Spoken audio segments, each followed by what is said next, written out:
கயல் serial நடிகை சுபாஷினி இறந்து போனதுக்கு பிறகு அவங்க தங்கியிருந்த அறையில் இருந்த ஹார்ட் டிஸ்கை போட்டு பார்த்துட்டு அவங்க கணவரும் ஒட்டுமொத்த ஃபேமிலியுமே ஒரு மிகப்பெரிய சோகத்தில் மூழ்கியிருக்காங்க அப்படிங்கிற தகவல் கிடச்சிருக்குது. கடந்த வாரம் ஞாயிற்றுக்கிழமை கயல் சீரியல் நடிகை சுபாஷினி அவங்க அறையில் தற்கொலை பண்ணிட்ட விஷயம் பல பேர் மத்தியில் அதிர்ச்சி ஏற்படுத்தியிருந்துச்சு.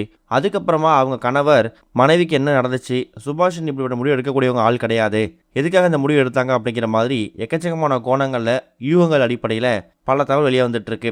இந்த மாதிரி சுச்சுவேஷனில் இலங்கையை பூர்வீகமாக கொண்டிருக்கக்கூடிய சுபாஷோட உடல் இந்தியாவிலேருந்து தமிழ்நாட்டிலேருந்து இலங்கைக்கு கொண்டு செல்றதுக்கான எல்லா வேலையும் பார்த்துருக்காங்க.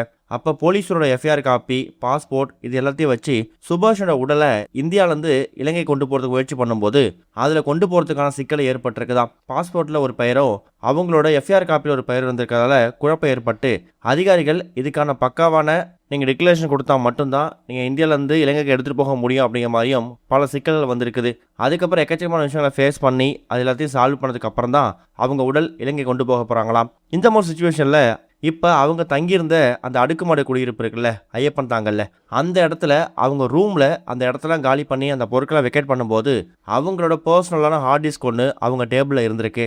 அந்த ஹார்ட் டிஸ்கில் என்ன மாதிரி விஷயம் இருந்திருக்கு அப்படின்னு போட்டு பார்க்கும்போது அதில் அவங்களோட திருமண புகைப்படங்கள், இவங்க ரெண்டு பேரும் அதாவது ஹஸ்பண்ட் அண்ட் ஒய்ஃப் மீட் பண்ண ஃபஸ்ட்டு மீட்டாக இருக்கட்டும், ஹஸ்பண்ட் கொடுத்த ஃபஸ்ட்டு கிஃப்டாக இருக்கட்டும், ரெண்டு பேரும் ஃபஸ்ட் டைம் எடுத்துக்கிட்ட ஃபோட்டோஸாக இருக்கட்டும், இது எல்லாத்தையுமே ஒரு மெமரபிள் கலெக்ஷனாக எடுத்து அந்த ஃபோட்டோவில் ஷேர் பண்ணியிருக்காங்க.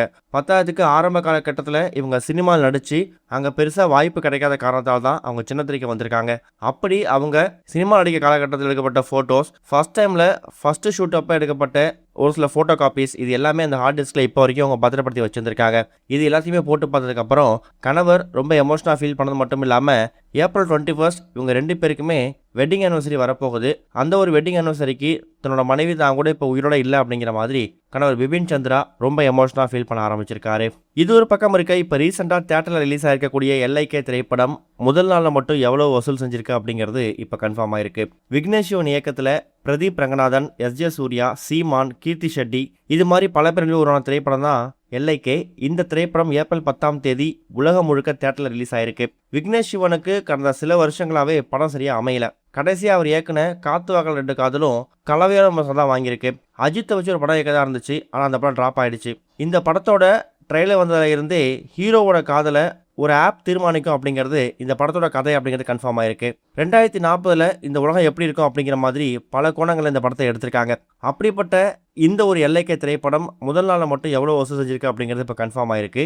ப்ரீ புக்கிங்கில் 2.5 கோடி ரூபாய் வசூல் பண்ண அந்த திரைப்படம் முதல் நாளில் 10 கோடி ரூபாய் வசூல் செஞ்சிருக்குதாம். இது இந்த படத்துக்கான ஒரு பெரிய ஓப்பனிங் அப்படிங்கிறது இப்போ கன்ஃபார்ம் ஆயிருக்கு. இது வரைக்கும் கனெக்டிங் டிவிக்கு சப்ஸ்கிரைப் பண்ணனா மறக்காமல் சப்ஸ்கிரைப் பண்ணிக்கங்க. உடனடி அப்டேட்ஸ் பெறுவதற்கு நோட்டிஃபிகேஷன் பெல்லையும் கிளிக் பண்ணிக்கங்க.